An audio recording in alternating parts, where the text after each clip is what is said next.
Good morning, everyone. I'm so glad that we have quite a few number of students joining in from various places. I'm sure in a few minutes, some more will also join in. I welcome you all today in this workshop and assure all of you that it will be a very informative, fruitful, and you'll have many takeaways from it. So let me begin by introducing our guests and speakers for today. My heartfelt gratitude to them all at the very outset for taking out time for us. I want to begin with by welcoming Professor Rajesh Misra, sir.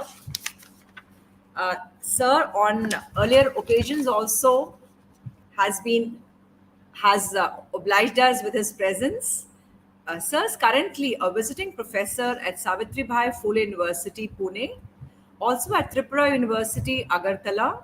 He has also been a former professor and head Department of Sociology, University of Lucknow, former director, JK Institute of Sociology and Human Relations, University of Lucknow, former secretary of Indian Sociological Society, member of research committees on sociological theory. He has a teaching and supervision experience of around 37 years at various universities in India and abroad. Participated and presented papers at more than 40 national and international conferences, seminars, supervised 32 PhDs. Professor Misra has been an expert member of various committees of universities and government, designed and prepared courses and syllabi of many universities like IGNOU, Lucknow, Allahabad, Meerut, Bhopal, Jabalpur, etc. A very warm welcome to you, sir. I would also like to welcome our guest and, of course, our host also, our director, Institute of Natural Sciences and Humanities, Shri Ramswaroop Memorial University, uh, Professor B.M. Dikshit. Sir has a specialization in physics, but other than that, he has held many an administrative post as Director Student Welfare, Chairman of the NEP Steering Committee, published many papers in high index journals, and been in the field of education for more than 20 years. Welcome, sir. And I would like to welcome our keynote speaker for today's workshop, Professor Anand Kumar. Welcome, sir. A well-known sociologist, Professor Anand Kumar, was a member of BCCC from the council's inception till December 2014. An MA in sociology from Banaras Hindu University, he holds an MPhil from Jawaharlal Nehru University, Delhi, and a PhD from the University of Chicago.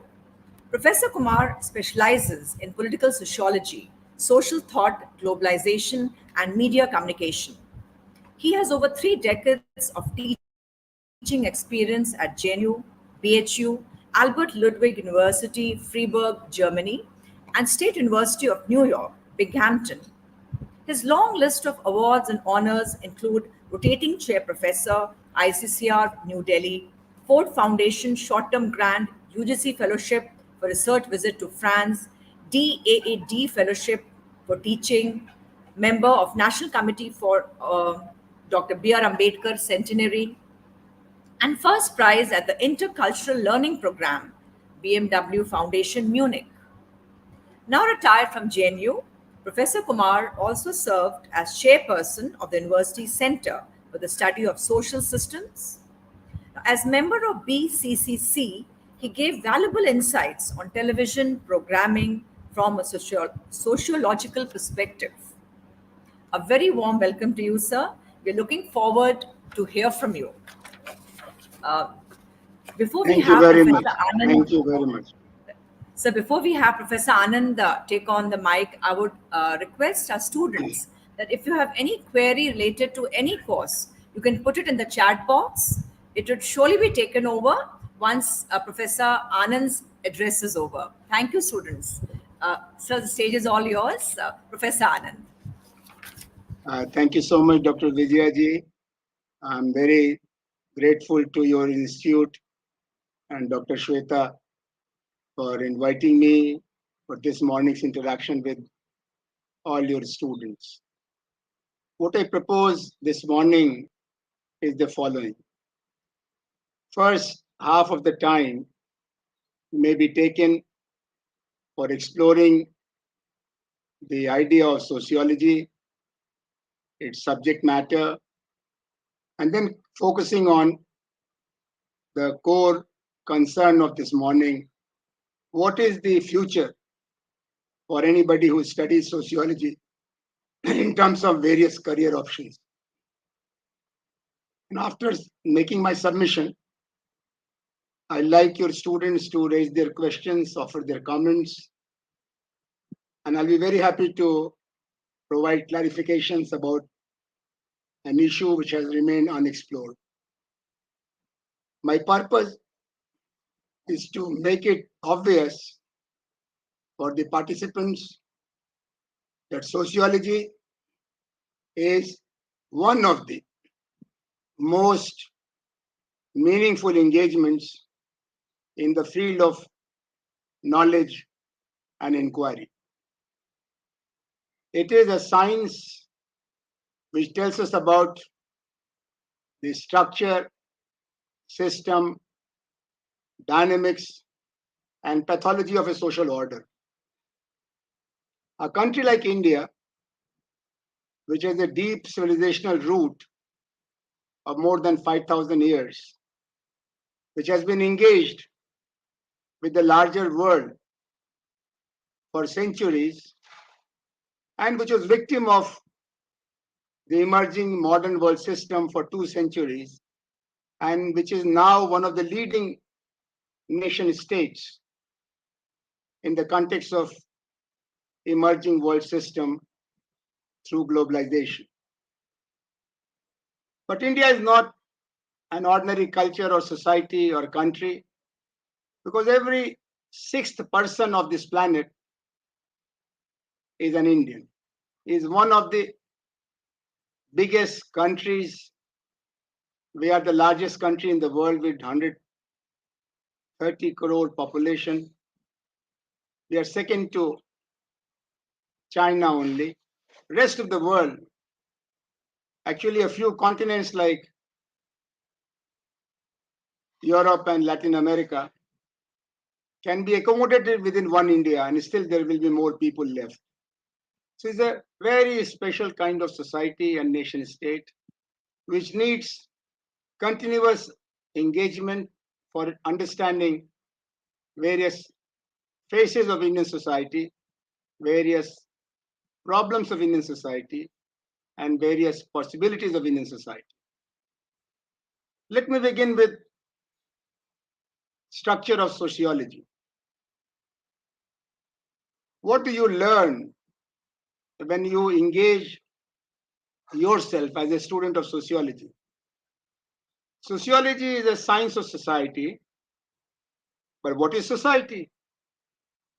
Society is created in a situation where more than two people are together in a meaningful interaction.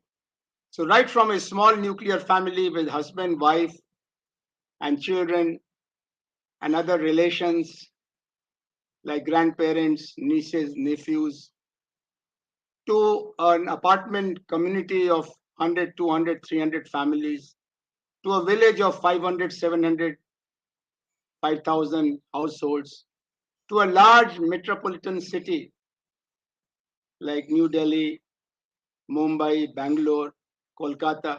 They all create various instances of examples of society. And of course, the largest unit of society is the human society. Now, how do we study such a multidimensional phenomena which has various levels of units, micro units like family, and macro units like nation states and the world system? So sociologists, with the help of other sister disciplines like philosophy, history, anthropology, political science, economics, social work, media studies, gender studies, and many more, branches of knowledge has evolved a system of inquiry and understanding of society by primarily focusing on three realities. Any society and every society has these three realities. They together create a society, a social order, a social system. What are these three realities which are subject matter of sociology? First of all, we all know that every society, every community has a value system, a philosophy of life, a basis of deciding what is good, what is not good, a, a principle of desirability and undesirability, value system. And these value systems are created in the societies over a long period of time through philosophies, like Indians have 6 schools of philosophies, religion, which gives us an idea of being, the meaning of life, the purpose of togetherness, etc. Science, they tell us about the rational and the irrational. Dogma and truth, like science tells us that we are all born because of social union. We are in existence because of larger society. And one day, we all will be dying because of biological limits of our physical self.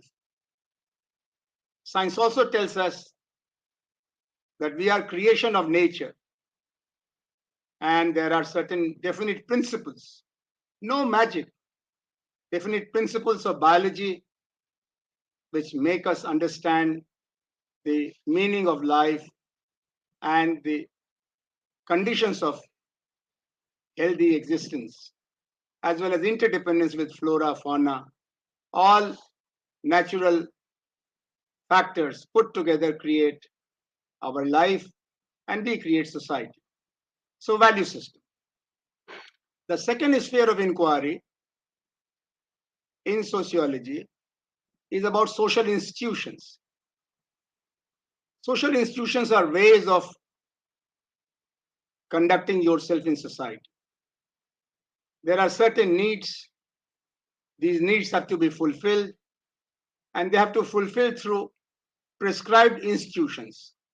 If we don't do it through the prescribed institutions, it will be called an antisocial behavior, deviant behavior, anomic behavior. So, for example, there is a need of learning. What is the institution created in the society for fulfilling the need of learning of its members? Any idea? School, college, research centers, universities. Similarly, we have a need of companionship. We have certain biological needs. So we have created 2 institutions for procreation and biological needs, to meeting the requirements of our sexuality. There's an institution called marriage.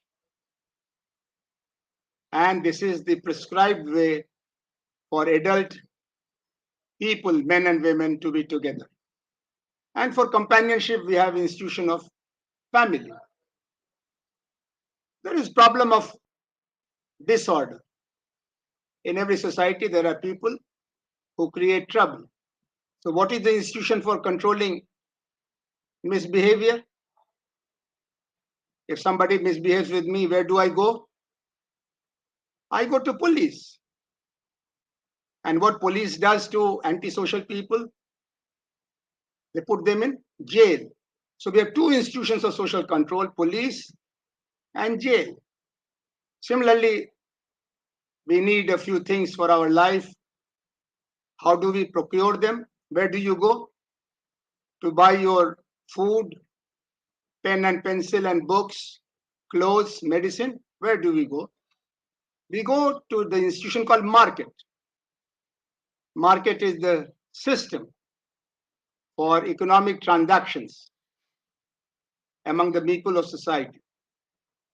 There is a third layer of social reality. We all experience it, we all exist because of them, and these layers are called processes. Every society has certain processes. One big process which involves us as children and continues lifelong is called socialization. We are born as biological beings. Gradually, through institutions like family, school, state, media, we get socialized and we become aware of others in the society, and it is called socialization process.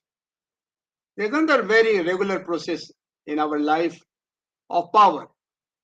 Some people are more powerful than me, others are less powerful than me. And how do we relate with each other? It's called a system of stratification, process of stratification. Now, in case of socialization, you have political socialization, which tells us about the power arrangement, political parties, election, competition. We have cultural socialization, which tells us about language, music, art, literature. We have economic socialization, which tells us about market, skills, jobs, monetary system, exchange system, banks. So, sociology is that science which tells us about three dimensions of social realities. First, the value system, which creates a social ethos. And every society has certain common set of values and certain special set of values. The special set of values create special identities. Indian ethos, British ethos, Chinese ethos. Popularly, it is said that British are very punctual, British time.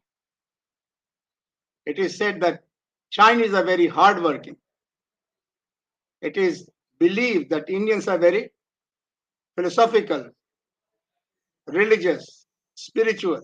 I don't know whether these stereotypes about the British and the Chinese and the Indians are true or not, but every society has some kind of branding because of their value system. Then we have a social order, togetherness of the economic, political, social, cultural institutions create that social order. And third dimension is about processes. Sometimes we say there is too much of political mobilization. Mobilization is a social process. And sometimes say, oh, there is not much of activity these days among the people. These are all related with the processes of collective action. Sometimes too much, sometimes too little. Similarly, we have a process of mobility, social mobility. There are two types of mobilities in most of the society: upward mobility and downward mobility. Upward mobility gives me more status, more power, more spaces, and downward mobility creates loss of status, power, opportunities. So education is a process of upward mobility. If I am educated, many more doors open for me. And if I'm a dropout, I have not studied much after primary school, I remain locked out of most of the opportunities in the modern system of my society.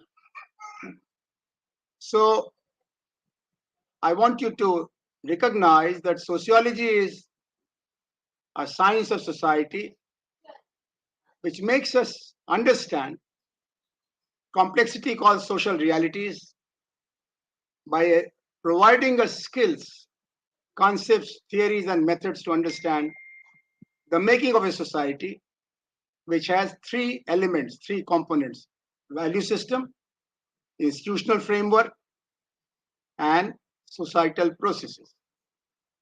Now I want to come, as I have taken around 10 minutes of yours, to what sociology does.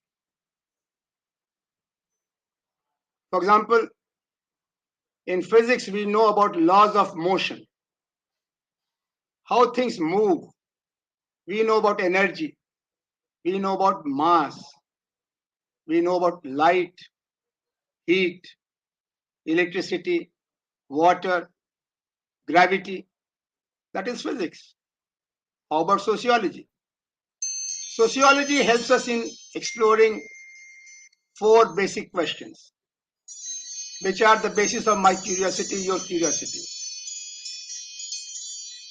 First of all, when we look at a social reality, the first question which comes up is, what is it? ये क्या है?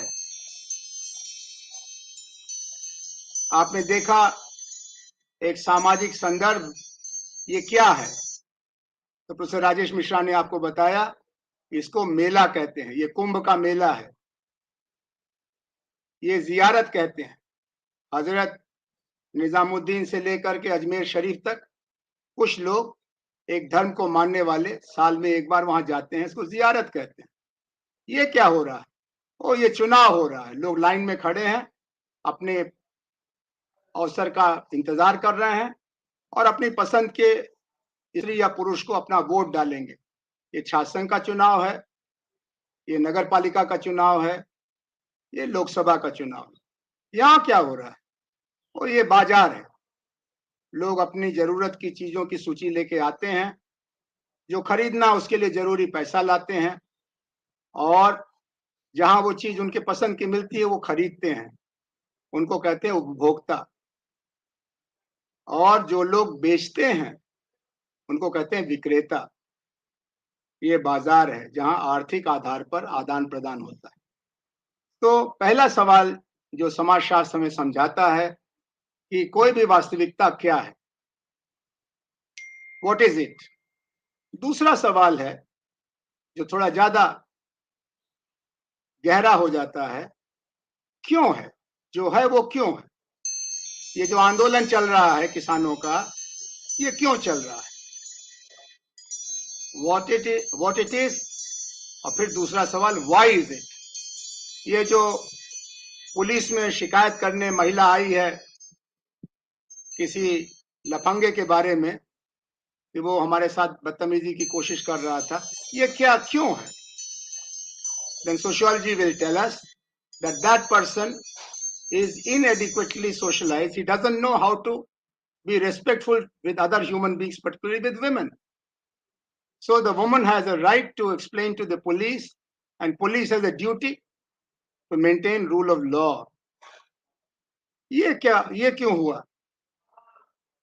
कोई party चुनाव में जीत गई, उत्तर प्रदेश का भी चुनाव हुआ था, एक पार्टी जीती, बाकी पार्टियां हार गईं। Sociology will explain why the party which has won was successful and what were the reasons for the failure of the other party. So sociology gives us clue to the second issue, and that is why it is. Then the third question is, who is doing all this? यह जो हो रहा है वो किन के कारण हो रहा है? What is the social basis? Who are the primary agents of a particular activity? जैसे अभी ये जो एक डिस्कशन हो रहा है, इसको एक इंस्टीट्यूट ने संगठित किया है, एक विदुषी ने इसका संयोजन किया है और हम तीन लोग आपके साथ बातचीत कर रहे हैं।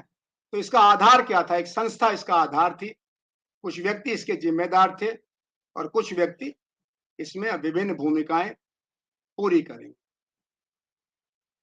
समाजशास्त्र इसलिए भी आकर्षक विषय है कि एक चौथी बात बताने की कोशिश करता है जो और समाज विज्ञान से जानना मुश्किल होता है कि आगे क्या हो सकता है। What is the what will it be. संभावनाएं क्या क्या हैं। जैसे आजकल एक बहुत महत्वपूर्ण चर्चा होती है कि भारत का भविष्य कैसा होगा, क्योंकि हम लोगों ने 75 साल आजादी के पूरे कर लिए उसकी हीरक जयंती मनाई जा रही है। हमने कुछ सफलताएं हासिल की हैं, कई असफलताएं हमारे खाते में लिखी हैं। आगे क्या होगा? हमारे पर्यावरण का क्या होगा? स्त्रियों के खिलाफ हिंसा का क्या होगा? युवक युवतियों के रोजगार का क्या होगा? सरहद पर बसे हुए लोगों की सुरक्षा का क्या होगा? शहर में प्रदूषण का क्या होगा? नगरों में बढ़ रही भीड़ का क्या होगा? गांव में बढ़ रही समस्याओं का क्या होगा? What are the possibilities? और वहीं पर एक छोटा प्रश्न और जोड़ते हैं कुछ लोग, what will be the ideal solution? सबसे अच्छा समाधान क्या होगा? क्या होना चाहिए? जैसे भारत के बारे में लोग कहेंगे कि ऐसा होना चाहिए कि सबको शिक्षा और सबको रोजगार मिले। भारत में ऐसा होना चाहिए कि सब अपनी अपनी मर्यादा के साथ अपनी अपनी जिम्मेदारियां पूरी करें, हमारे अधिकारों की सुरक्षा हो और हम अपने कर्तव्य का पालन करें। भारत में ऐसा होना चाहिए कि आने वाले दिनों में दुनिया के जो सबसे 10 प्रदूषित शहर भारत में हैं, उनका प्रदूषण खत्म हो और हम प्रदूषण मुक्त गोमती, प्रदूषण मुक्त गंगा, प्रदूषण मुक्त जमुना के किनारे स्नान, ध्यान, पूजा पाठ करने का अवसर पा सकें। क्या होना चाहिए? क्या आदर्श समाधान? So sociology tells us about what it is, about any social situation, why it is, who are the main protagonists, or what is the social basis of it, and then what will it be and what it should be. अब मैं आता हूं आज की असली बात पर।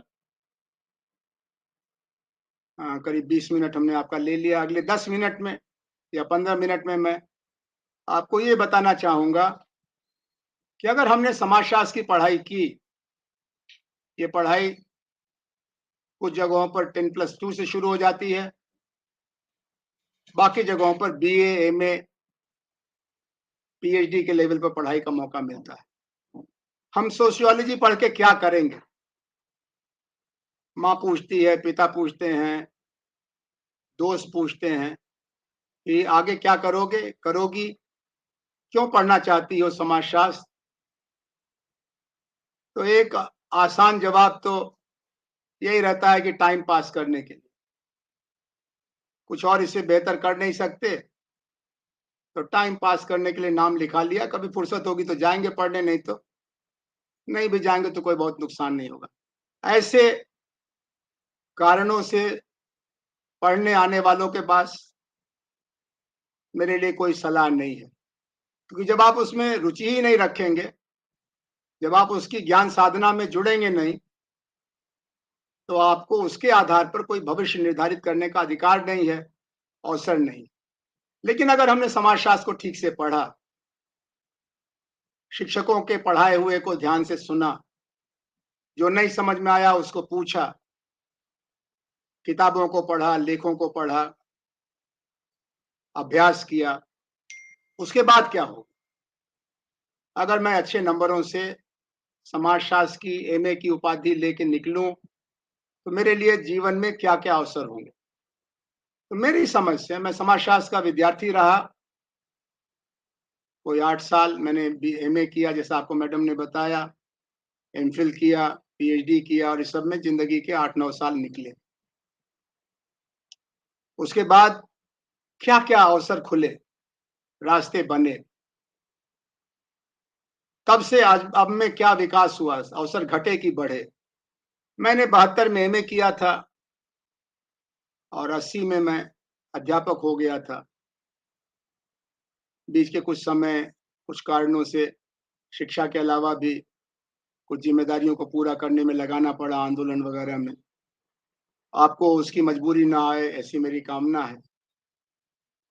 आपकी शिक्षा निर्बाध, विदाउट एनी डिस्टर्बेंस, डाइवर्जन पूरी हो। तो अगर आपने MA कर लिया है आज की तारीख में, या इस साल जुलाई में आपका MA पूरा हो जाएगा या PhD पूरा हो जाएगी, तो मेरे पास आपके लिए क्या सलाह है? मैं आपसे कहूंगा कि आपके पास जीवन में 7 अवसर हैं, 7 career options for a student of sociology, and they are very respectful. They give you job satisfaction, they give you dignity of work, and they give you autonomy also. What are those 7 career choices? पहला, शिक्षक बनना। भारतीय समाज में शिक्षा का अपार विस्तार हो रहा है। 1972 में हमारे देश में 100 से कम विश्वविद्यालय थे। आज 2022 में 800 से ज्यादा विश्वविद्यालय हैं। 400 के करीब सरकारी क्षेत्र में, 400 निजी क्षेत्र में, और 50,000 से ज्यादा कॉलेज हैं। और ज्यादातर विश्वविद्यालयों और कॉलेजों में समाजशास्त्र की शिक्षा दी जाती थी। जहां नहीं दी जाती थी, जैसे बहुत सारे टेक्नोलॉजी इंस्टीट्यूट्स में, मैनेजमेंट इंस्टीट्यूट्स में, वहां नई शिक्षा नीति के बाद समाज विज्ञान एक महत्वपूर्ण विषय के तौर पर जोड़ा जा रहा है। और पिछले 10 बरस में लॉ स्कूल्स में, एग्रीकल्चर इंस्टीट्यूट्स में, मेडिकल कॉलेजेस में भी समाजशास्त्र के जानकार को शिक्षा का काम मिल रहा है। So teaching, right from केंद्रीय विद्यालय to central universities of India and international universities of the world, sociology teachers are much in demand. Teaching.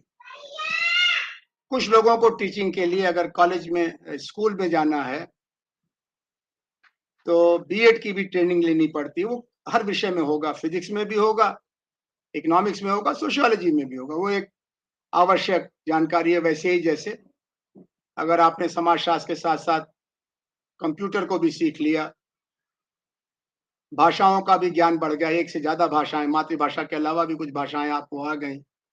उत्तर भारत में हिंदी और अंग्रेजी रहती है, दक्षिण भारत में कन्नड़, हिंदी, अंग्रेजी 3 भाषाएं होती हैं। यूरोप में शिक्षा के क्षेत्र में जाने वाले लड़के लड़कियां 4 भाषाओं तक को सीखने का प्रयास करते हैं। जितनी भाषाएं उतना अवसर, उतनी क्षमता, उतना सम्मान। और ये जो टेक्नोलॉजी है कंप्यूटर वाली, ये भी वैसे ही जरूरी हो गई जैसे हमारे समय में कलम का इस्तेमाल करना जरूरी था, टाइपराइटर जानना जरूरी था। आज कंप्यूटर जरूरी हो गया। इसको आप वैसे ही जरूरी मानिए जैसे आप साइकिल चलाना, स्कूटर चलाना सीखते हैं। बिना उसके अगर आप खाली समाजशास्त्र की पूरी पढ़ाई का प्रमाण पत्र लेकर के जाएंगे तो भी अगर भाषा का ज्ञान अतिरिक्त है, टेक्नोलॉजी का ज्ञान अतिरिक्त है, तो आपको सुविधा होगी। शिक्षा। दूसरा, सिविल सर्विसेज, प्रशासनिक सेवाएं। मुझे इस बात का बहुत संतोष है कि बनारस से लेकर दिल्ली के बीच में हर साल एमए के बाद हमारे कुछ लड़के लड़कियां राष्ट्रीय सेवा आयोग में, प्रांतीय सेवा आयोग में और अन्य सरकारी नौकरियों में नियुक्त होते चले गए, और उनकी अब एक बड़ी कतार हो गई है। उसमें मेरा योगदान नहीं था, समाजशास्त्र का योगदान था। सार्वजनिक सेवा की परीक्षाओं में समाजशास्त्र एक लोकप्रिय विषय है। आईआईटी और मेडिकल से भी डिग्री लेके आने वाले लड़के लड़कियां, अगर उनको यूनियन पब्लिक सर्विस कमीशन में अपनी किस्मत आजमानी है तो वो मेडिकल साइंस की बजाय सोशल साइंस, और सोशल साइंस में भी समाजशास्त्र को एक समझ में आने वाला उपयोगी विषय मान के पढ़ते हैं। Civil services. तीसरा, रिसर्च इंस्टीट्यूट्स।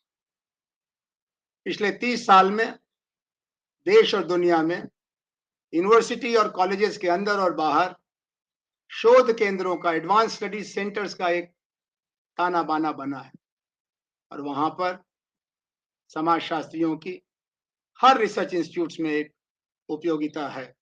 रिसर्च ऑफिसर के तौर पर, फील्ड सुपरवाइजर के तौर पर, डेटा एनालिस्ट के तौर पर और रिसर्च कोऑर्डिनेटर के तौर पर। रिसर्च इंस्टीट्यूट जैसे लखनऊ में आप हैं, वहां एक गिरी इंस्टीट्यूट ऑफ सोशल स्टडीज है। ऐसे और भी हैं, मेरे पास पूरी सूची बताने का समय नहीं है। Research institute. चौथा, मीडिया। आज से 20 बरस पहले मीडिया में हिंदी में, अंग्रेजी में, उर्दू में, तमिल में, कन्नड़ में इस बात की जरूरत रहती थी कि आपको भाषा कैसी आती है।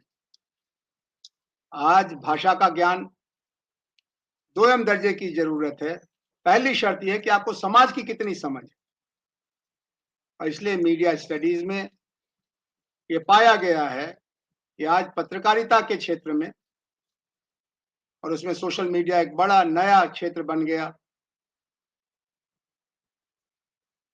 वहां पर समाज विज्ञान की जानकारी रखने वालों को खाली हिंदी या अंग्रेजी का ज्ञान रखने वालों की तुलना में ज्यादा अवसर मिलते हैं।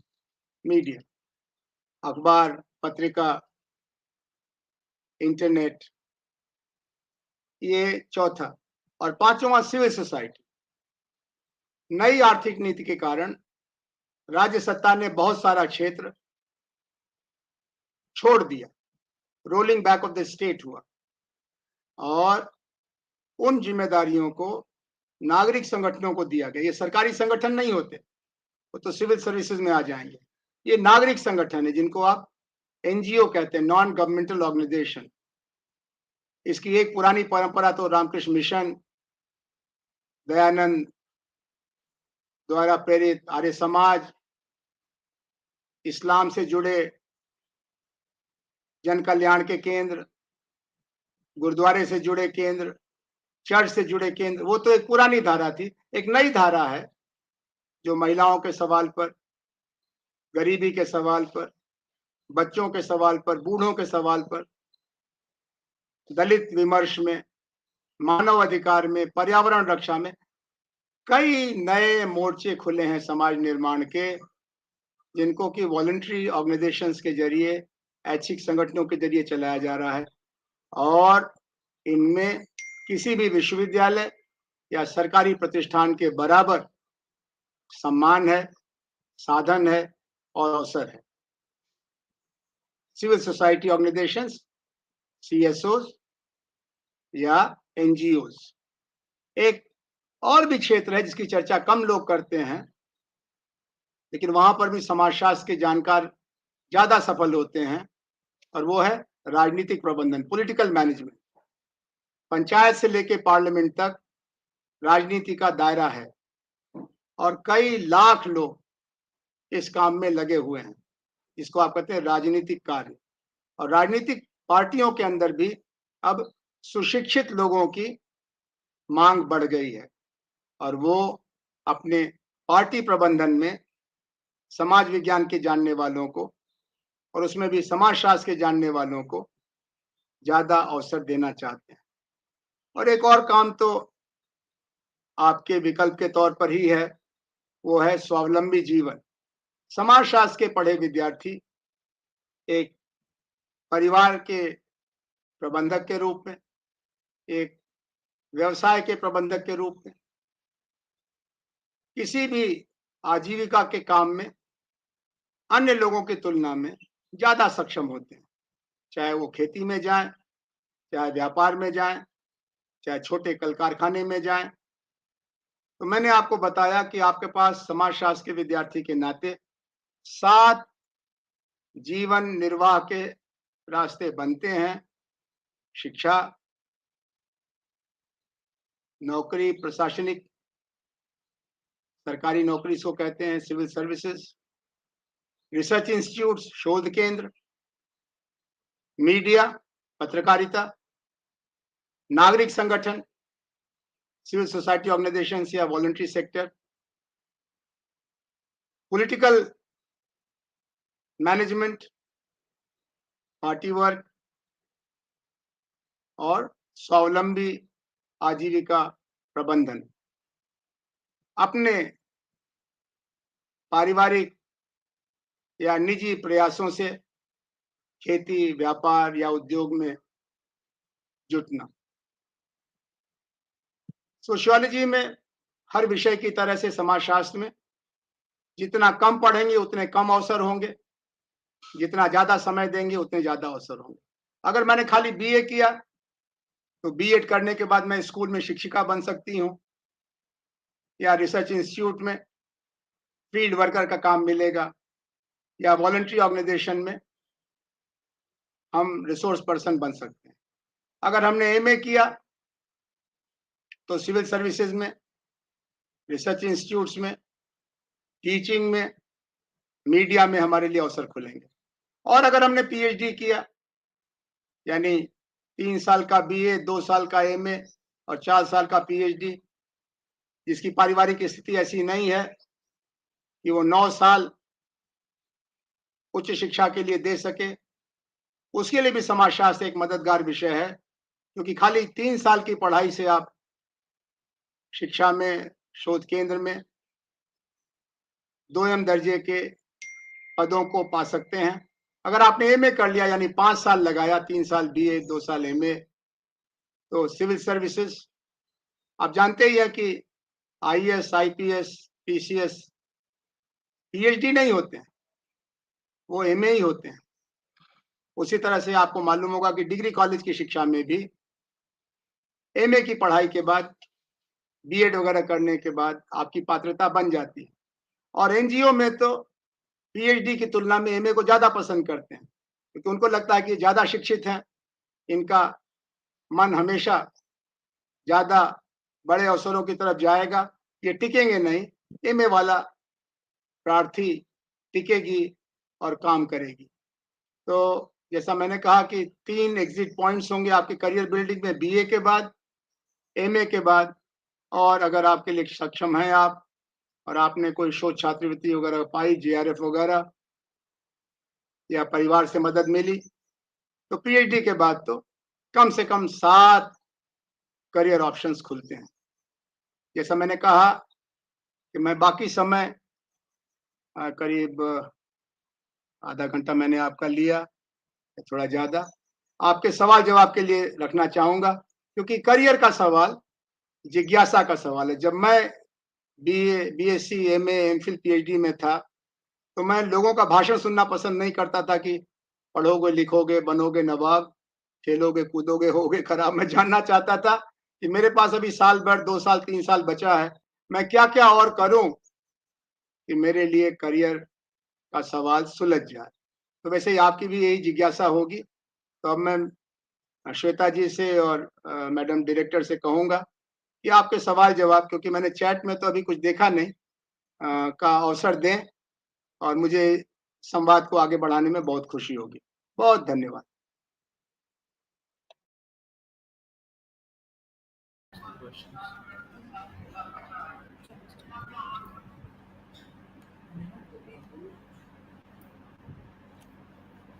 Thank you so much, sir, for this enlightening lecture. I believe that all our participants must have gained a lot from your lecture today. Before we proceed with the questions from the participants, I would like to invite Professor Rajesh Misra to throw some light on the same theme and proceed with the discussions. Professor Misra? Sir, you're not audible. Thank you very much for inviting me on this workshop. Professor Anand Kumar has covered almost everything under the sky of sociology, and perhaps it would be better if you give participants some chance to ask questions or comment, and thereafter we can discuss. I can only repeat Professor Anand Kumar's point that there are many fields in sociology which are opening up. In addition to what Professor Anand Kumar has said, I would like to add 2-3 more fields, though they have been covered in other names by Professor Anand Kumar. For example, in the market research, I have found that some sociology trained people are needed nowadays. Not only in market research, but also in policy analysis also, great input is needed of sociology. And also in human resource management particularly, or human resource, we need some trained sociologists. So these are, and also some of my students, they have joined criminal justice and criminology as a field of specialization. Uh, uh, so these are in addition to what Professor Anand Kumar has said, but he has covered almost all areas. But I would like to harp two more points. One point is that I mean, relevance of sociology or social sciences, particularly. I mean, sociology is one social science, but there are so many other social sciences. I find their relevance nowadays a little more, not only for the for occupation or profession you want to join, but also to add to your perspective as a citizen. That is also one more addition to sociology, particularly all social sciences. Particularly, I am talking about social sciences as liberal social sciences. Nowadays, our society, the world society, is facing two kinds of crisis. One is a crisis which is more environmental, or some kind of global warming. So use of science, or use of science properly in the mankind, has become a very important question. Perhaps this question can only be dealt with some social scientific, some sociological perspective, which add to more humane, more humanitarian, more societal elements in the perspective. So I would say that there is a special need of studying social sciences, uh, studying sociology particularly. And there is another crisis we are facing, that now our society is becoming, not only our society but world society at large, is becoming more inhuman. I mean, uh, these are the times of war. Uh, of course, war mongering in our kinds of societies, and real war in other kinds of societies. And they're creating some kind of humanitarian crisis before people. I think that if you study sociology or any liberal social science, it gives you a perspective, a humanitarian perspective, a more humane perspective. So, not only because of joining some profession, but becoming a good citizen, you need to study social science. You need to study sociology. That is what I want to add to what Professor Anand Kumar has said. So, sociology and social sciences, they can provide you more humanitarian angle, perspective, uh, to know about your society, your relationships, other things also as well. So I would like to only add this, and as Professor Anand Kumar ended, that this kind of workshop would need more curiosities. So we would like to discuss those curiosities uh, before I add other things to this workshop. Thank you very much.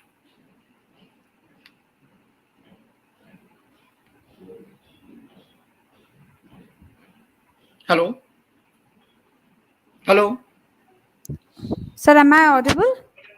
Yes, yes. Now you're on. So we have many questions coming up. To take up few, we start with Professor Rajiv Gupta's question. Acha, Who Rajiv is there. sir, he is eager to know whether social sciences are still capable of producing enlightened youngsters who can raise questions on functioning of formal systems. Are social scientists by and large are passive intellectuals so no hope. So this is the question which is put up. Uh, Professor First, Anand Kumar Kumar and may Professor comment. Misra.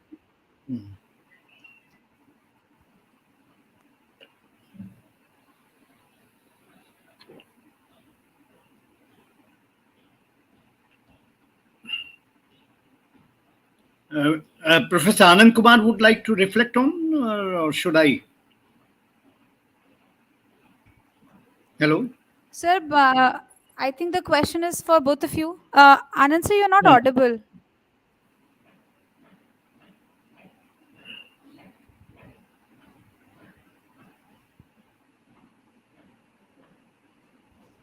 Open, but maybe I'm muted at your No, end. sir, now you're audible. Is it Now okay? you're audible. Yes, sir. Okay. No, just wanted to say that Rajesh ji will tell us more.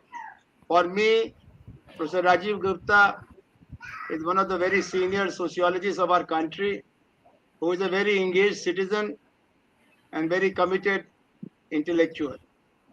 It is true that not only social sciences, but the total knowledge system, our university system, is creating a fear of future, which makes students more focused on their studies, completing their academic journey, and then postpone activism for the later days. It is also true that in the last several years, activism by young people has not created much betterment. In my mind, I have the example of Anna movement, where there was a lot of activism, but the result was very disappointing. So Rajiv Gupta has a very important question, which has to do with enlightenment. To begin with, sociology is product of enlightenment. It promotes critical thinking. It gives us courage to ask what it is, why it is, who are the proponents of a particular phenomenon. So if we keep on asking these three questions, what it is, why it is, and who are doing it, I think it will create less passivity than just ignoring the social realities and focusing on machines, medicines, or management.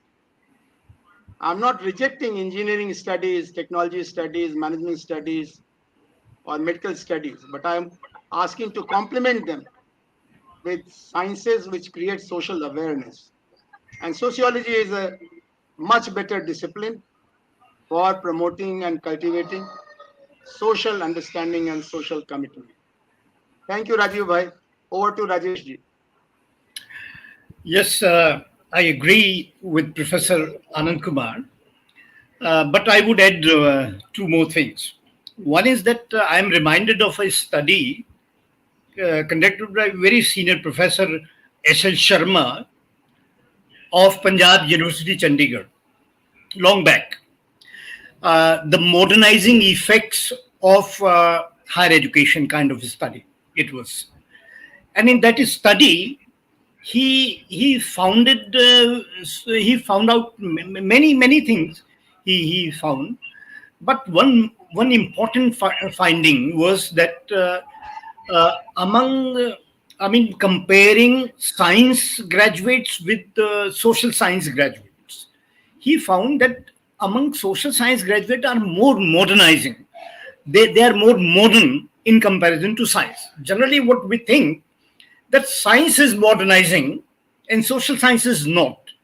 But when he developed a scale, on that scale he measured, and he found that social science students or arts faculty students are more modern in comparison to science students.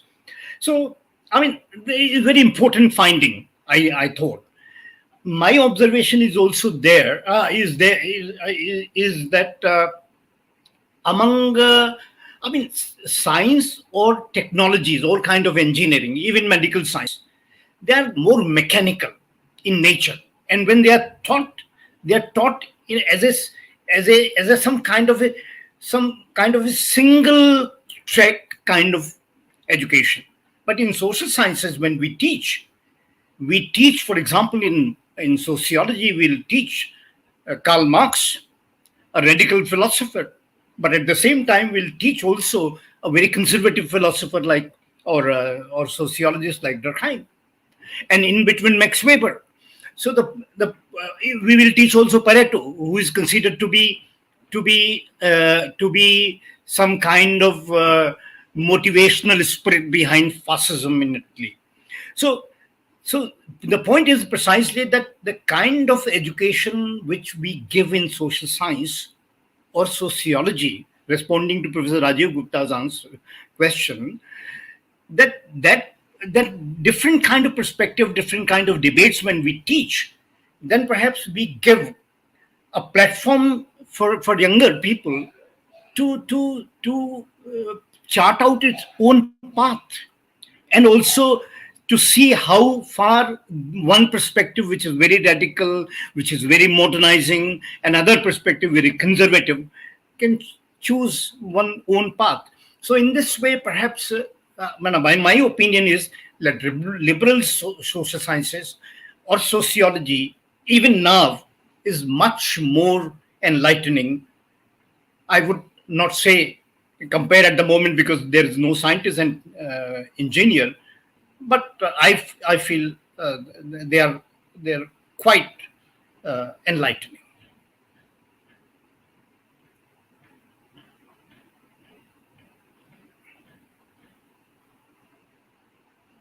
Hello,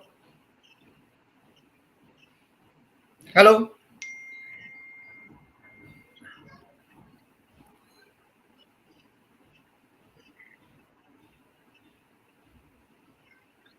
अगला सवाल क्या है? मैं जो नए students हैं, जो आने वाले हैं या जो सोच रहे हैं सोशियोलॉजी ज्वाइन करने के लिए, उनको एक थोड़ा पर्सनल एक्सपीरियंस बता दूं कि मैं एक ऐसी यूनिवर्सिटी में दो तीन ऐसी यूनिवर्सिटीज में टीच करता रहा जहां ग्रेजुएट स्टूडेंट्स बहुत सारे सोशियोलॉजी के थे। मतलब जिस समय मैं कुमाऊं यूनिवर्सिटी नैनीताल में था, तो वहां पर ग्रेजुएट स्टूडेंट्स थे जो 4-4, 5-5 सेक्शंस ग्रेजुएट स्टूडेंट्स के सोशियोलॉजी के हुआ करते थे यूनिवर्सिटी कैंपस में। लखनऊ यूनिवर्सिटी में भी जब मैं शुरू में था, तो यहाँ पर भी सीट्स कितनी भी हों, माइंड बॉगलिंग लोग थे। 1300 प्लस स्टूडेंट सोशियोलॉजी में अंडर ग्रेजुएट में एडमिशन लेते थे BA 1 में। तो इतने सारे यूनिवर्सिटी कैंपस में स्टूडेंट्स लेते थे। लेकिन मैंने ये पाया कि स्टूडेंट्स लेते थे, उनमें से प्रोफेसर आनंद कुमार ने बड़े मजेदार ढंग से बताया कि बहुत सारे स्टूडेंट्स तो आए सोशियोलॉजी में ग्रेजुएट होने के लिए, क्लास में आए या नहीं आए इससे कोई लेना देना नहीं है, ज्यादातर क्लास में नहीं आए, चले गए। लेकिन बहुत सारे ऐसा नंबर भी था जो स्टूडेंट्स आज करियर की दृष्टि से बहुत सक्सेसफुल है। और जैसा प्रोफेसर आनंद कुमार जी ने बताया, डिफरेंट करियर में है। जर्नलिस्ट हैं जो हमारे स्टूडेंट्स हैं, हमारे स्टूडेंट मार्केट रिसर्च में है, हमारे स्टूडेंट्स कभी कभी जो आजकल एंकरिंग, जो टीवी एंकरिंग वगैरह होती है, मीडिया एंकरिंग, उसमें भी हैं। आर्टिस्ट हैं जो ये भी एक सोशियोलॉजी जैसे विषय की एक खूबी है, या और सोशल साइंसेस की भी होगी, कि लोग एक उनको एम्पैथी जो डेवलप होती है, एम्पैथेटिक अंडरस्टैंडिंग डेवलप होती है, तो आर्टिस्ट जैसे करियर में भी जाते हैं, तो बहुत मतलब तमाम किस्म के करियर में लोग आए और बड़े सक्सेसफुल करियर में रहे हैं। तो मुझे अपने यंग साथियों से कहना है कि जो ट्रेडिशनल डिसिप्लिन्स हैं या फील्ड्स हैं, टेक्नोलॉजी की फील्ड है, मैनेजिंग की फील्ड, मैनेजमेंट की फील्ड है, इन फील्ड में बड़े दिक्कतें हो रही हैं, बड़ा कंपटीशन भी बहुत ज्यादा है। तो इनमें ऐसा ना सोचें कि करियर एकदम तय है। लेकिन सोशल साइंसेस में या सोशियोलॉजी जैसे विषय में करियर के इतने सारे ऑप्शंस ओपन अप होते हैं, अगर आप जरा भी सीरियस हैं और जरा भी आगे उसको करने के हैं। तो मेरा ये कहना है कि मैं ये ऐड करना चाहता हूँ कि जरा इस बात पे ध्यान दें, सोचें कि केवल आपके पर्सपेक्टिव को ही एनलाइटन नहीं करेगा, आपको एक नए किस्म के डिसिप्लिन में ही हम लोग इंट्रोड्यूस नहीं करेंगे, बल्कि नए करियर ऑप्शंस के लिए भी फील्ड ओपन होंगे। और ऐसे करियर ऑप्शन जो बिल्कुल स्पेशलाइज नहीं है सोशियोलॉजी के लिए, उनमें भी सोशियोलॉजी से नई इंसाइट और नए एनलाइटनमेंट मिलते हैं। तो ये मैं एक और बात ऐड करना चाहता था।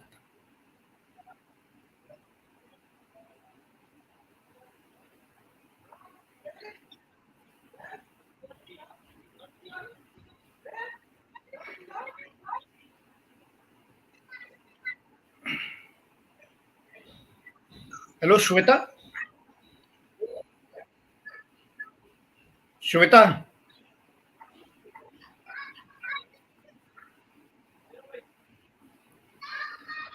Hello, we are waiting.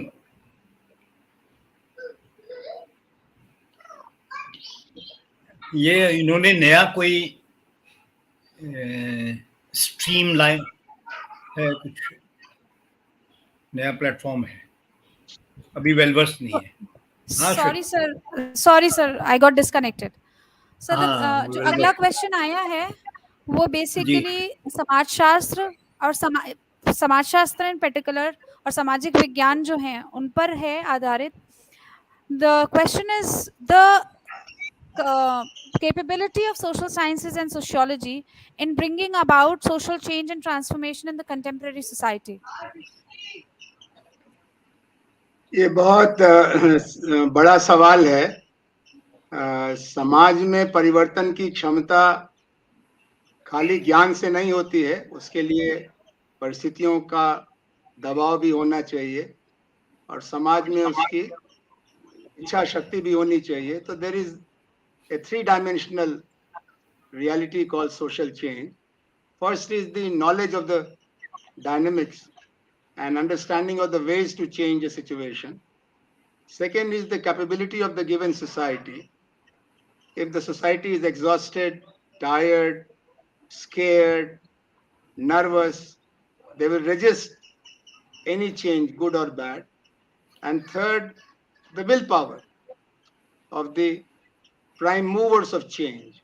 उनकी कितनी इच्छा शक्ति है। जहां तक समाजशास्त्र के योगदान का सवाल है और बाकी समाज विज्ञानों का भी, वो जो एक जटिलता दिखाई पड़ती है समाज नाम की, उसको वो सरलता में बदल देती है। वो समझाते हैं कि समाज व्यवस्था एक शक्ति संचरण, शक्ति की संरचना, इट्स अ पावर स्ट्रक्चर।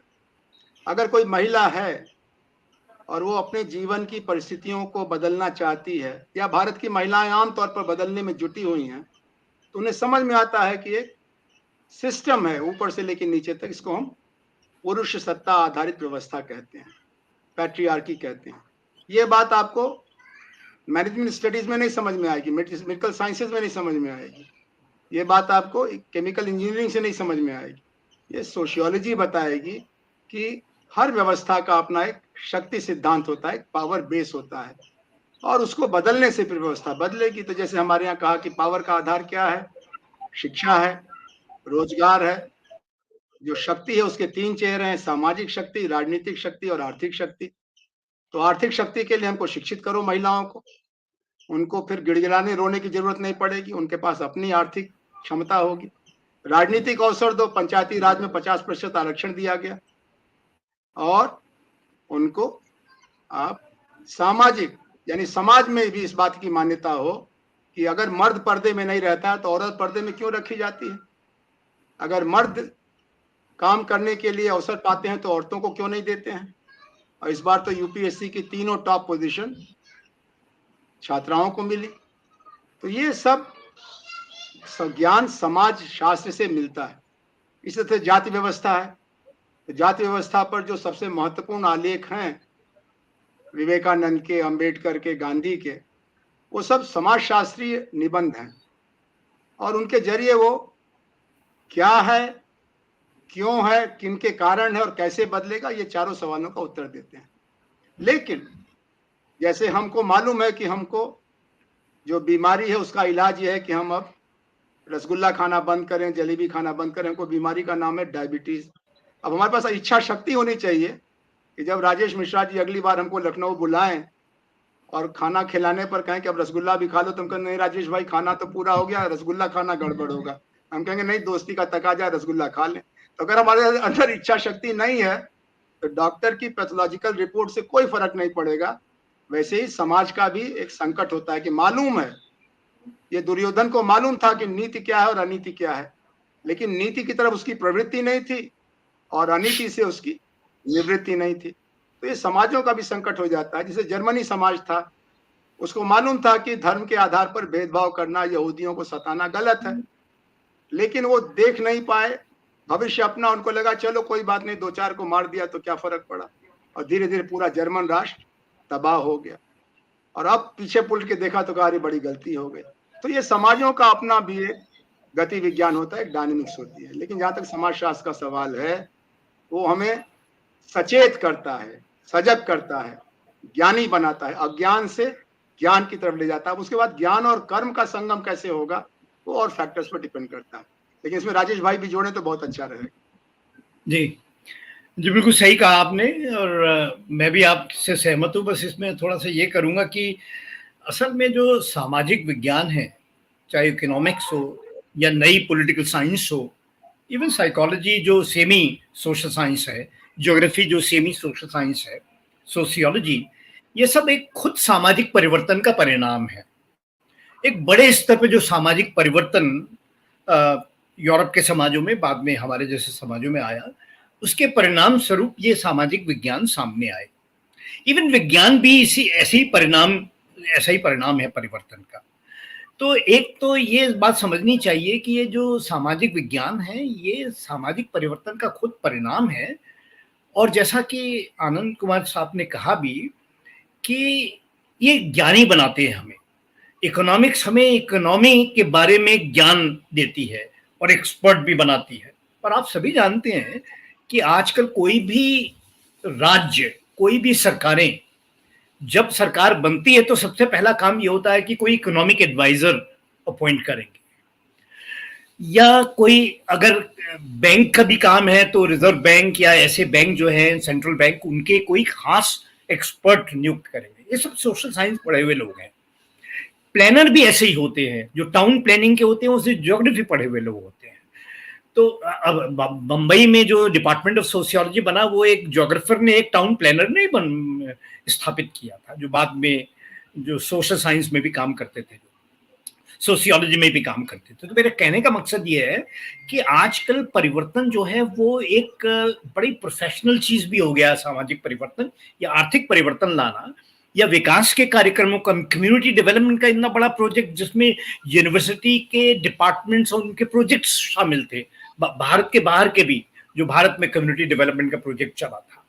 तो कहने का मकसद ये है कि जो सामाजिक विज्ञान या समाजशास्त्र लोग हैं, जब ज्ञानी बन जाते हैं, जैसा प्रोफेसर आनंद कुमार ने कहा, तो वो उसमें अपना एडिशन, अपना योगदान देते हैं।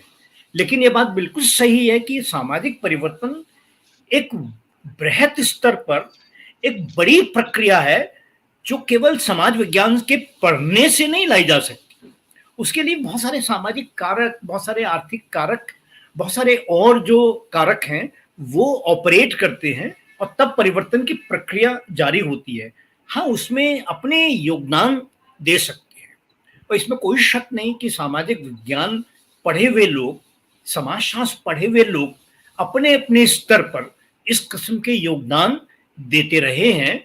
जैसा कि प्रोफेसर आनंद कुमार ने कहा भी, जो जितने भी एडमिनिस्ट्रेटिव सर्विसेज हैं, उसमें अगर आईआईटी का ग्रेजुएट भी जब सेलेक्ट हो जाता है, लेकिन समाज को हैंडल करने के लिए उसको समाज विज्ञान में थोड़ी बहुत एक्सपर्टीज या थोड़ा बहुत जानकारी हासिल करनी होती है।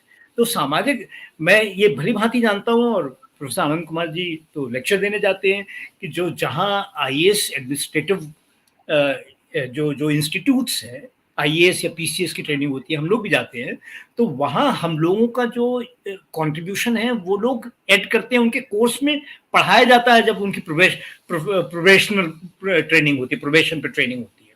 तो कहने का मकसद ये है कि तमाम तरीकों से समाज विज्ञान की पढ़ाई लिखाई सामाजिक परिवर्तनों में योगदान देती है।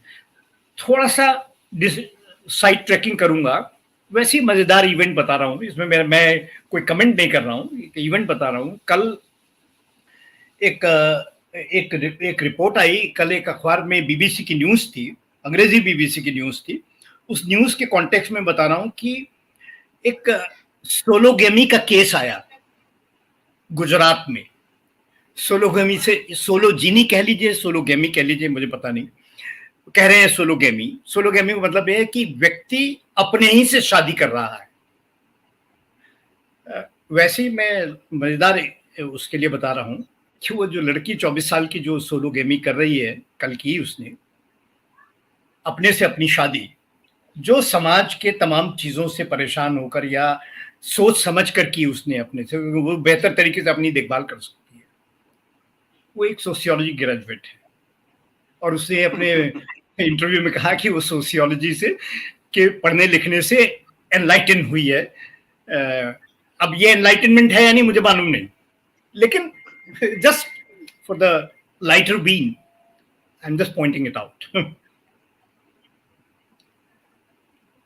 इसी में आप इसको भी जोड़ सकते हैं कि पिछले दिनों बंबई में बॉलीवुड की एक आर्टिस्ट के बारे में चर्चा होने लगी कि ये बहुत कड़वी बातें कहती हैं, बड़ी आलोचना करती हैं, वो भी और ये सब क्यों करती हैं। तो जब उनसे इंटरव्यू किया गया तो उन्होंने कहा कि मुझे मालूम नहीं मैं ये सब बातें कैसे मुझे समझ में आई, लेकिन इतना मुझे मालूम है कि मुझे बीए और एमए में सोशियोलॉजी पढ़ी थी, उसके बाद में बॉलीवुड चली आई। तो हमारे टीचर्स का बड़ा योगदान है और उनसे हमको बड़ी प्रेरणा मिली है। तो प्रोफेसर आनंद कुमार उसके टीचर सोशियोलॉजी हैं। उनके टीचर हैं, अगर मैं सही समझ रहा हूँ। सोशियोलॉजी बहुत खुराफाती विषय है, इसको पढ़ने के पहले थोड़ा समझ बूझ लेना चाहिए।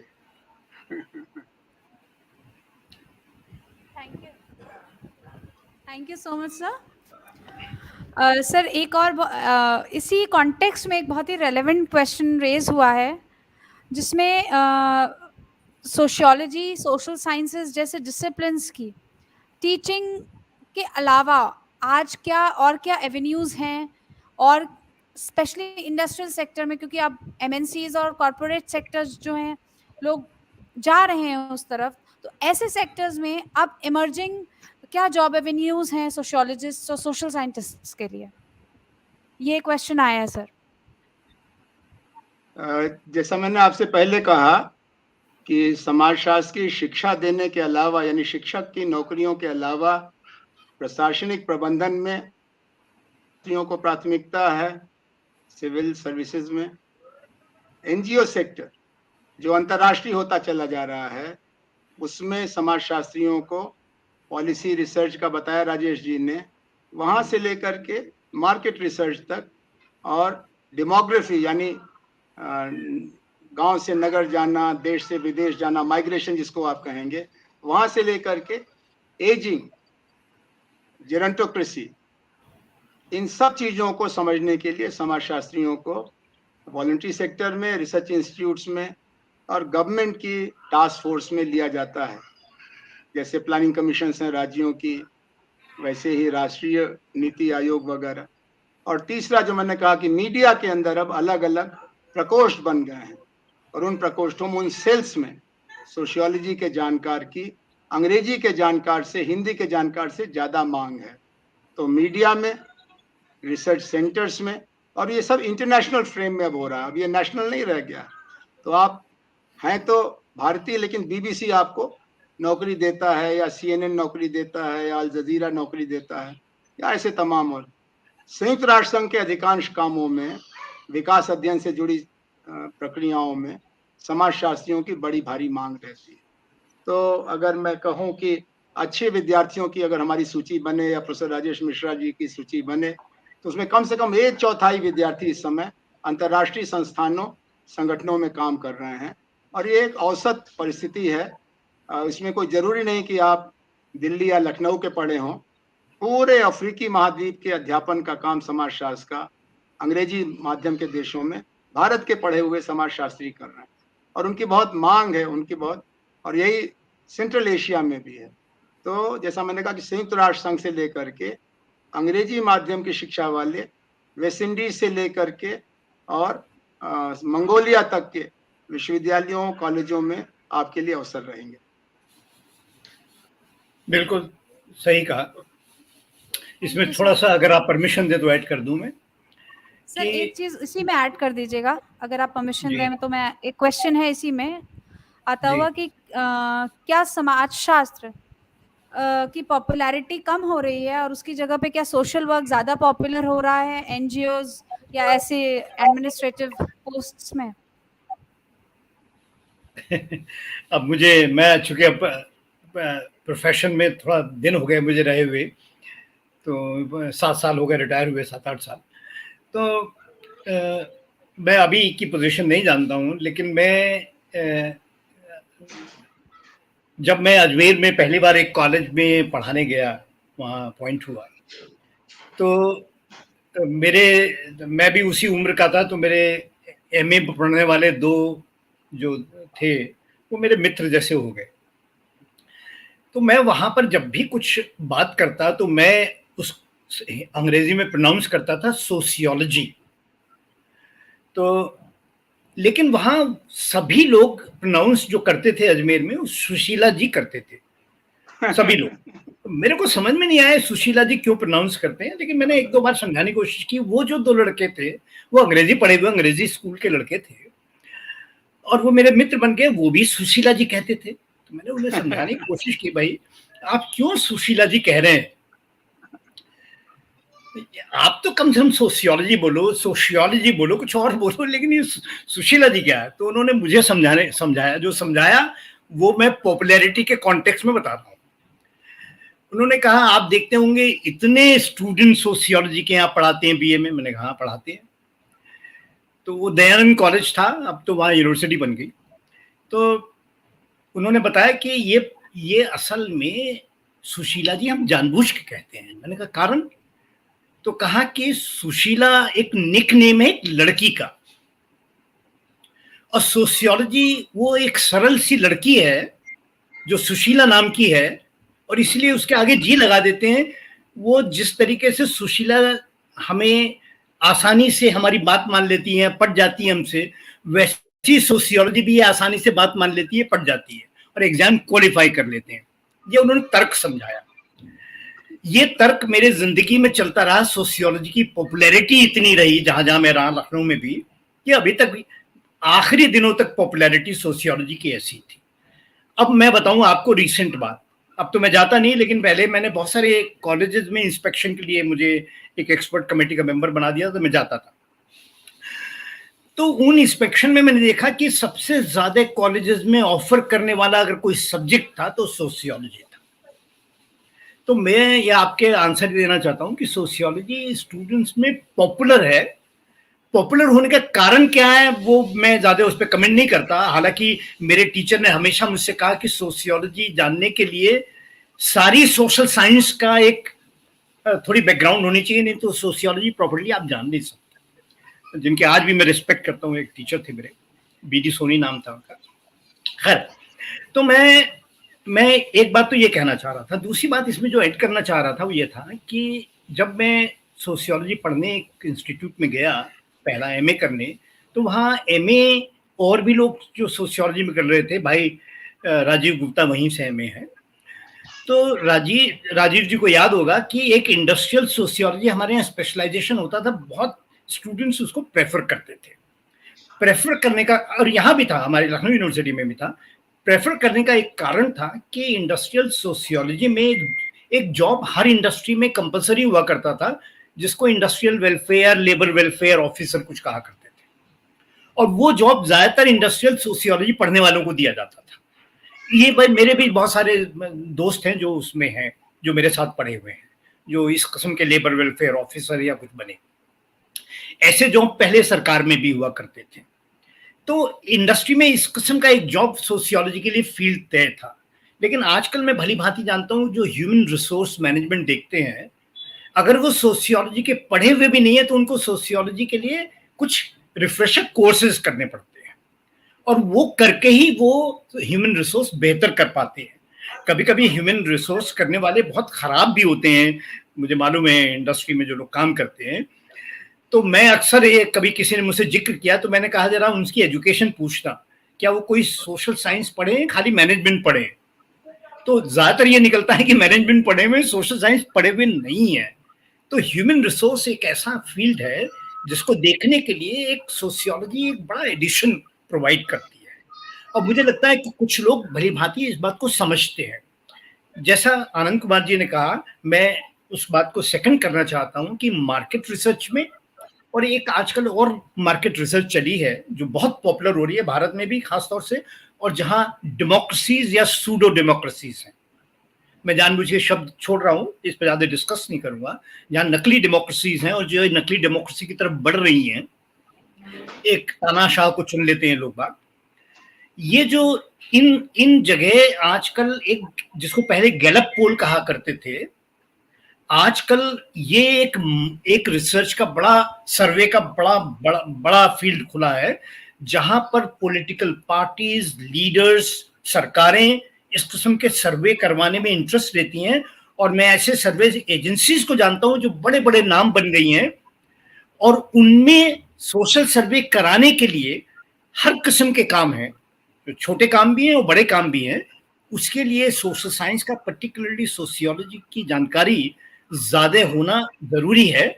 सोशियोलॉजी की मैं इसलिए कह रहा हूं कि सोशियोलॉजी में हम लोग रिसर्च मेथड्स के नाम पर जो सर्वे मेथड्स पढ़ाते हैं, वो बीए से लेकर एमए तक पढ़ाते हैं, और उस पर काफी जोर रहता है। ये किसी भी सोशल साइंस में इतना जोर नहीं रहता, न पॉलिटिकल साइंस में इतना जोर है, न साइकोलॉजी को छोड़ के किसी भी सोशल साइंस में इतना जोर नहीं है।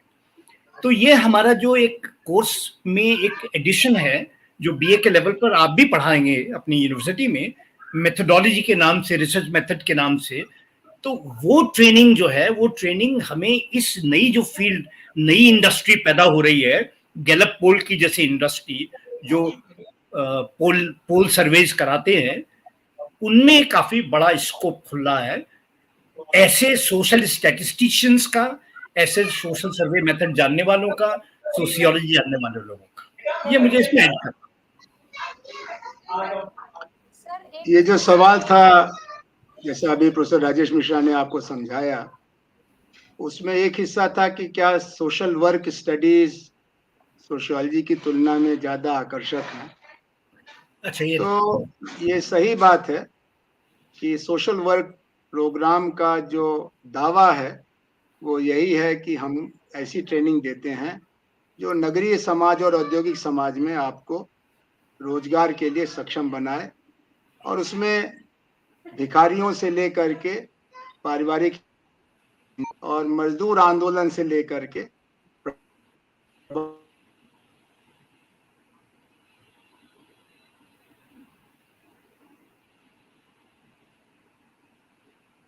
शायद उनका कनेक्शन कट गया है मेरे ख्याल में। मेरी आवाज आ रही है आपको? Yes sir, yes sir. तो डॉक्टर साहब जो बात कह रहे थे, उसको आगे बढ़ा देता हूँ कि जो ये सोशल वर्क और सोशियोलॉजी का जो एक कंपटीशन है, ये शुरू हुआ है। सोशल वर्क एक प्रोफेशनल विषय है। ये मान लीजिए आप, जब तक मैनेजमेंट नहीं था तब तक का वो विषय है। तो एक उसकी तरफ एक डॉक्टर साहब बताएंगे। Yes sir. नहीं, वो आप बिल्कुल ठीक बता रहे थे कि इधर कुछ हाँ। विभागों को ये कहा गया है कि आप समाज सोशल वर्क की भी डिग्री दीजिए और उसमें पैसा ज्यादा रखें तो भी लोग फीस दे करके भर्ती लेते हैं, और उससे फिर समाजशास्त्र विभाग के खर्चे को आप निकालिए। कुछ जगहों पर, जैसे बनारस में बीएचयू में हुआ, कुछ और जगहों पर है, लेकिन लखनऊ विश्वविद्यालय जैसी जगहों पर स्कूल ऑफ सोशल वर्क अलग है, डिपार्टमेंट ऑफ सोशियोलॉजी अलग है। दिल्ली विश्वविद्यालय में भी स्कूल ऑफ सोशल वर्क अलग है, डिपार्टमेंट सोशियोलॉजी अलग है, दोनों के अलग अलग आकर्षण है। तो अभी की जो स्थिति है, इसमें समाज सोशल वर्क की तुलना में सोशियोलॉजी के करियर ऑप्शंस ज्यादा डाइवर्सिफाई हो रहे हैं, जैसे राजेश जी ने बताया।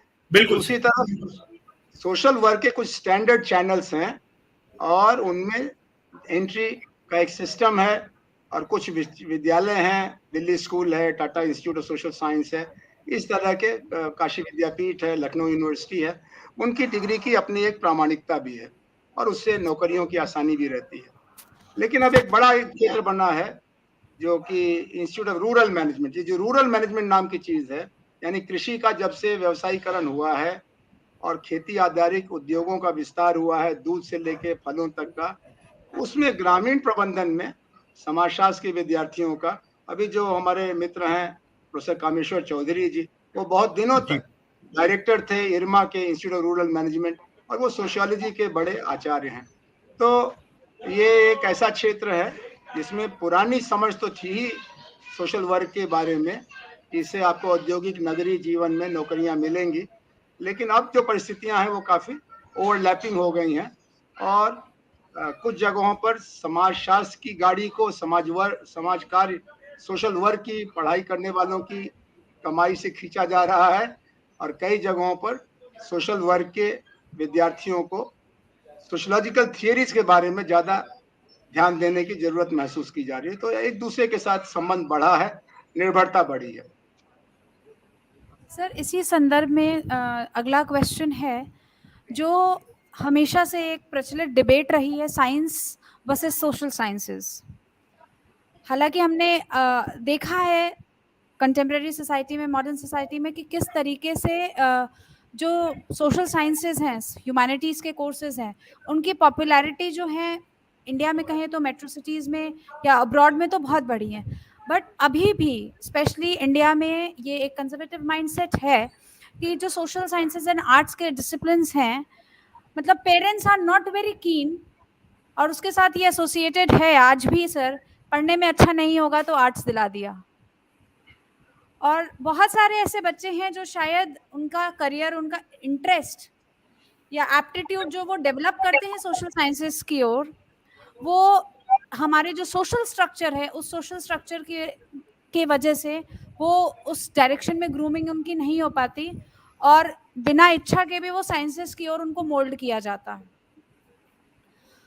तो सर द क्वेश्चन इज कि इस चीज को हम किस तरीके, जब हम जानते हैं कि सोशल साइंसेस जैसे डिसिप्लिन, सोशियोलॉजी जैसे डिसिप्लिन इतने ग्रास रूट लेवल पे इतने रेलेवेंट हैं, उनकी इतनी ज़्यादा एफिकेसी है, बट स्टिल शायद सर जो एकेडमिशियंस रहे हैं, जो पॉलिटिशियंस रहे हैं, क्या ये उनका दायित्व तो नहीं रहा कि वो ऐसे विषयों को इन लेवल्स पे, इन टीचिंग्स में इस तरीके से उसको पॉपुलराइज करते कि आज sociology graduate, social science graduate भी उतनी ही पॉपुलैरिटी गेन करता सोसाइटी में जितनी कि साइंसेस ग्रेजुएट करते हैं।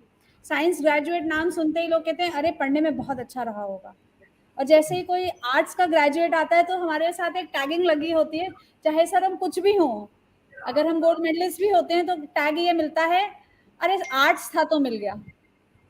तो सर देखिए, आज इसमें yes, कुछ इसमें कुछ समझदारी की बात भी है, कुछ नासमझी की बात भी है। अगर लखनऊ विश्वविद्यालय में, बनारस विश्वविद्यालय में अध्यापकों से पूछा जाए तो वो कहेंगे कि भाई ये ज्यादा पॉपुलर हो गया, जाए इसका पॉपुलैरिटी कम करो, ये 400 बच्चों की जनसभा करना हमारे बस का नहीं है और हमको कम विद्यार्थी चाहिए। लेकिन समझदारी का भी पक्ष है।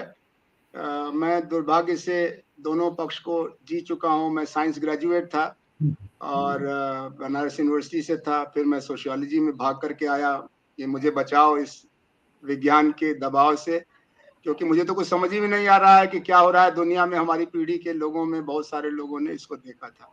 लेकिन ये आपका कहना सही है कि हाई स्कूल में शिक्षक पूछते हैं क्या करोगे, इसको तो भाई गणित में कमजोर है, इसको इससे विज्ञान नहीं संभलेगा। ये गणित में बहुत अच्छा है, इसको इंजीनियरिंग और विज्ञान में जाना चाहिए। तो गणित का एक संकट रहता था, और गणित को पढ़ाने वालों को नमस्कार करना चाहिए कि उन्होंने गणित को और संस्कृत को, इन दो विज्ञान को ऐसा बना दिया कि विद्यार्थी या तो रोता है या तो हंसता। अगर आ गया समझ में तो 90% से कम नंबर नहीं आएगा, न संस्कृत में न गणित में।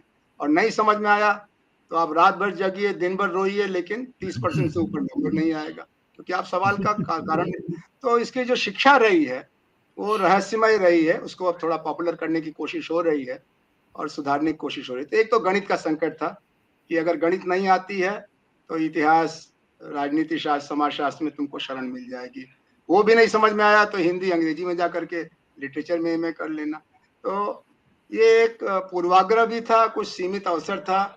और आप जानती हैं कि ग्रामीण पृष्ठभूमि के लड़के लड़कियों के लिए विज्ञान के विषयों को साधना बड़ा मुश्किल होता था, क्योंकि ग्रामीण शिक्षा पर बहुत ध्यान नहीं दिया जाता था। सरकारी स्कूल और तथाकथित प्राइवेट स्कूल हैं, उनमें अगर गुणवत्ता का अंतर देखा जाए तो इन्हीं 2-3 चीजों में भाषा की जानकारी कमजोर रहती है पब्लिक स्कूल सरकारी स्कूल के बच्चों की, गणित और विज्ञान की जानकारी कम रहती है, लेकिन उनकी लिखावट अच्छी रहती है, मेहनत ज्यादा करते हैं, दिमाग उनका वही है, उसी दाल भात से उनका भी दिमाग बना जिससे कि प्राइवेट स्कूल वालों का बना। दूसरी बात यह है कि हमारा जो अभी जो समाज शास्त्र में आगे बढ़ना है तो वहां पर अब गणित का बंधन नहीं रह गया है। अब आपको पहाड़े याद करने की जरूरत नहीं है, जैसे आपको स्पेलिंग याद करने की जरूरत अब नहीं है, मशीन से मदद मिल जाती है। तो ये जो SPSS वगैरह कंप्यूटर के कार्यक्रम आए समाज शास्त्रियों के शोध के सहायक के तौर पर, उन्होंने उस बेड़ी को तोड़ दिया है। अब समाज शास्त्री आजाद हो गए हैं, उनके पाँव में गणित या स्टैटिस्टिक्स न जानने की बेड़ी नहीं है। और अभी जो समझदारी की बात है, तो जैसा अभी कह रहे थे राजेश जी, भारत में परिस्थितियां इतनी बिगड़ गई हैं रोजगार की कि all India council of technical education ने ये तय कर लिया है कि आने वाले कुछ समय के लिए नए इंजीनियरिंग कॉलेज को खोलने नहीं देंगे, क्योंकि पिछले साल 50,000 जगह रह गई भर्ती नाम लिखाने के लिए विद्यार्थी हैं। उन्होंने कहा कि ये कागज का टुकड़ा लेके हम क्या करेंगे, न खाने लायक है न फेंकने लायक है। वहीं समाज शास्त्र का दायरा बढ़ रहा है, समाज विज्ञान का दायरा बढ़ रहा है। और अभी तो जैसा बताया राजेश जी ने, हमारे भी कुछ विद्यार्थी हैं, उन्होंने अपनी कंपनियां खोल ली हैं, नेताओं के वो सलाहकार बन गए हैं कि चुनाव कैसे जीतेंगे, सरकार कैसे चलाएंगे, लोकप्रियता का क्या करेंगे। ये सब अब सोशल साइंस हो गया, इसमें कोई ही गणित का आइंस्टाइन भी कुछ नहीं कर सकता। इसके लिए सोसाइटी को समझना होगा, सोशल स्ट्रक्चर को समझना होगा, जेंडर, कास्ट, रिलीजन को समझना होगा। लेकिन ये बात सही है कि समाज विज्ञान की धारा में और आर्ट्स और ह्यूमैनिटीज की धारा में उन बच्चों को ढकेला जाता है जो बच्चे गणित में विशेष तौर पर विज्ञान विषयों में कुछ कम अंक लाते हैं। लेकिन दोष कम अंक लाने वाले के लिए विद्यार्थी का कम है, पहले तो माताजी पिताजी का है कि वो घर में क्या करते हैं उसके साथ, और दूसरे शिक्षक जी का है कि वो जो क्लास में आते हैं या आती हैं तो ऊपर के 10% बच्चों को ही पढ़ाते हैं या पीछे वाले 10% का भी ख्याल रखते हैं। पीछे वाले 10% का ख्याल रखें, तभी शिक्षक की भूमिका है। तेज बच्चा तो अकेले भी, एकलव्य तो अकेले जंगल में उसने सब सीख लिया था, सिखाना द्रोणाचार्य को तो भीम को और अर्जुन को और युधिष्ठिर को और दुर्योधन को था। तो हमारे शिक्षा प्रबंधन में भी बड़ी समस्या है। और अभी लेकिन ये दाग तो थोड़ा लगा हुआ है, अरे ये सोशल साइंस ह्यूमैनिटीज वाले हैं। हाँ, एक बात और है विश्वविद्यालय जीवन में कि इनको ग्रांट ज्यादा मिलती है, उनको मिलेगी 50 लाख तो हमको मिलेगी 50,000। कहेंगे आप सोशल साइंस में आपको पैसे की ज्यादा जरूरत क्या है। अरे भाई, रिसर्च करना है, फील्ड में जाना है, लोगों को समय देना है, तो उसमें समय लगेगा, साधन भी चाहिए। लेकिन और आजकल वो नया एक आ गया है कि अगर आपने अपने प्रोजेक्ट में मैनेजमेंट शब्द डाल दिया तो ग्रांट ज्यादा मिलेगी, और मैनेजमेंट शब्द नहीं डाला तो ग्रांट कम मिलेगी। तो ये सब शोध विज्ञान, शोध संस्कृति के राजनीति भी है। और क्योंकि हमारे शिक्षा नीति में अब समाज विज्ञान की तरफ ये मुड़ के आ रहे हैं और ये अनिवार्य बनाया जा रहा है कि हर स्तर पर ह्यूमैनिटीज का, सोशल साइंस का तत्व लाइए, देखिए कुछ समझ बदले। लेकिन अभी तो हम लोग को विज्ञान के शिक्षकों का क्लास लेना पड़ेगा, मैथमेटिक्स के खास तौर पर, कि गुरुजी आप पढ़ाते कैसे हैं, ये बच्चे नहीं पढ़ पाते। और दूसरा, ये अभिभावकों को समझाना पड़ेगा कि जबरदस्ती ये शेर या शेरनी बन रही है, इसको भेड़ और बकरी क्यों बनाना चाहते हैं आप, ढकेल क्यों ना है भीड़ के अंदर।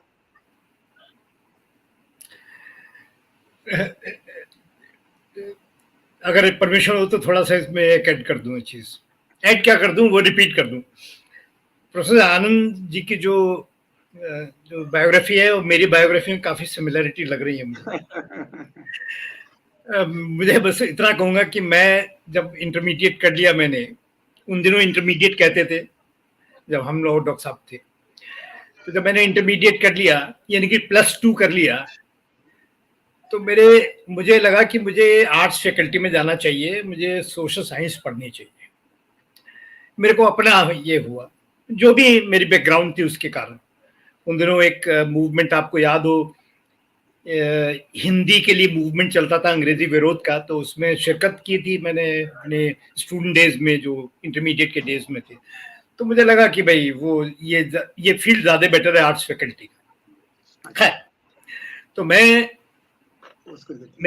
मेरे फादर को ये आभास हो गया कि ये अपने आप ही जाते थे कॉलेज में एडमिशन कराने, जाएंगे और ये कुछ पता नहीं क्या ले लेगा। तो उन्होंने एक दिन मुझे कहा कि अब एडमिशन कहाँ है, पूछा डेट, और मैंने बताया, तो कहने मैं जाऊंगा तुम्हारे साथ, और मेरा कहा साइंस में एडमिशन करा दी। लेकिन बीएससी करने के बाद मैं थोड़ा आजाद हो गया, मैंने कहा अब मैं आपके साथ नहीं जाऊंगा, अपने आप जाऊंगा, फिर मैं सोशियोलॉजी में। तो फिर वही वही रहा। अब अब मैं बाई चांस बता दूं कि मेरा भाई साइंस ग्रेजुएट पोस्ट ग्रेजुएट हुआ, लेकिन मुझे जल्दी नौकरी मिल गई सोशल साइंस में। उसको एक ही साल छोटा था, उसे इंतजार करना पड़ा, है ना। मुझे एमफिल करने के बाद नौकरी मिल गई है। ये बायोग्राफी की अलग इतिहास है। तो लेकिन वही मेरे फादर जब अपनी देवती का, यानी कि अपनी लड़की के का सवाल आया, तो उसने कहा मैं अंग्रेजी में करूंगी। तो वो उस समय उन्हीं के साथ रहते थे, उन्होंने कहा बहुत बढ़िया, अंग्रेजी में करो जाके। समय कितना बदलता है तेजी से। लेडी श्री राम से उसने अंग्रेजी में किया, विदेश में कहीं। तो कहने का मकसद ये है कि ऐसा नहीं है कि सिनेरियो बदला नहीं है। अभी डॉक्टर साहब ने बताया, मैं जानता हूं मेरे कितने जानकार मेरे रिश्तेदार हैं जो इंजीनियरिंग करके और मैनेजमेंट करके ऐसी नौकरियां कर रहे हैं जो जो बताने लायक नहीं है। यहाँ पर मैं डिस्करेज नहीं करना चाहता मैनेजमेंट और इंटरमीडिएट वो जो इंजीनियरिंग ग्रेजुएट्स को। इस समय ऐसा हालत हो गई है। तो कहने का मकसद ये है कि चीजें बदलती हैं, चेंज हो रही हैं, और आज ऐसी स्थिति है कि मैं आपकी बात से सहमत नहीं हूँ, सोशल साइंस एट पार है। जो अच्छे बच्चे सोशल साइंस करते हैं अच्छी यूनिवर्सिटी में, दिल्ली में, जेएनयू में या कहीं और, तो पहले उनके पेरेंट्स इस बात में फक्र महसूस करते हैं कि वहां जाके एडमिशन इसका हो यहाँ पर। तो ये चेंजिंग सिनेरियो है। तो जो साथी लोग हमारे देख रहे हैं उनके लिए भी है कि चेंजिंग सिनेरियो है। अपना इंक्लिनेशन देखकर और आने वाला समय देखकर सोशल साइंस को चुनकर, लेकिन उसे गंभीर रूप से करें। अगर गंभीर रूप से करेंगे तो रिजल्ट, मेरा ये कहना है, मेरा ये मानना है। और ये आखिरी बात कि मैं आईआईटी के लोगों को जानता हूं। एक आईआईटी मेरे रिश्तेदार हैं, आईआईटी कर रही है उनका लड़का, आईएएस में बैठना चाहता है। तो मेरे पास आ रहे हैं कि वो सोशियोलॉजी आप पढ़ा दीजिएगा इसको। आईआईटी करे हुए लोग अपने डिसिप्लिन से सिविल सर्विसेज नहीं करते, वो दूसरे डिसिप्लिन देखते हैं, फिर वो 1 साल 2 साल तैयारी में लगाते हैं। लगभग उतना ही पढ़ते हैं जितने एमए के लोग पढ़ते हैं, लेकिन 2 साल पढ़ते हैं। तो कहने का मकसद ये है कि ये इंक्लिनेशन फील्ड्स ये देखकर चुनने का वक्त है। और ये हमारे यंगर लोग जो हैं वो हमसे ज्यादा आजाद और बुद्धिमान है। मुझे इसमें मानने में कोई दो राय नहीं है। जरा गूगल सर्च कर लीजिएगा, जो आनंद जी ने दिखा दिया है, जरा देख लीजिएगा, पता चल जाएगा कितने हजार ग्रेजुएट्स जो हैं खाली बैठे हुए हैं, इंजीनियरिंग ग्रेजुएट्स। तो ये सब करके बुद्धिमान लोग हैं आप। एक ऐसे डिसिप्लिन को चुनिए जो आपके लिए इंक्लिनेशन का हो, आपके बेटर का हो। और आनंद जी ने बताया ही कि कितनी फील्ड्स हैं जो ओपन होती हैं, जो आपको अच्छी लगे उसमें से चूज कीजिए। Thank you so much, sir. With this, I think we come to an end to today's session.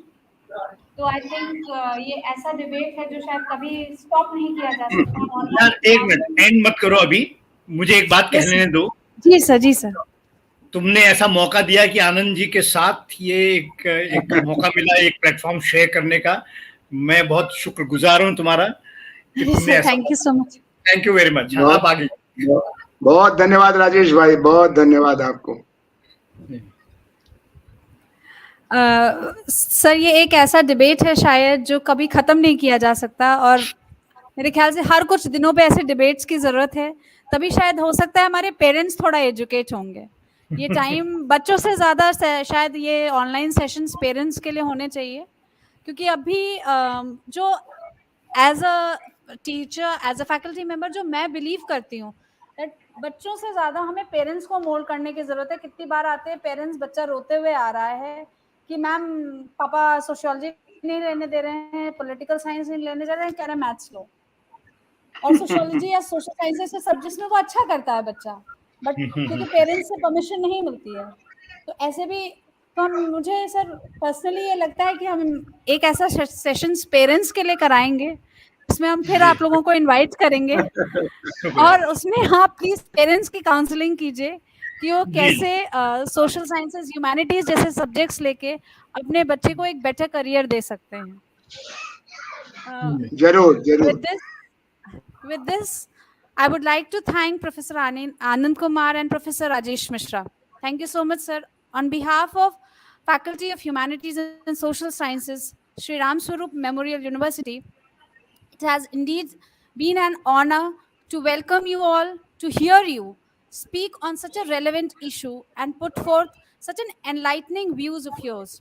Sir, the way you have drawn a career path for the students of sociology, social sciences, and humanities, it has been a real thought-provoking moment for us.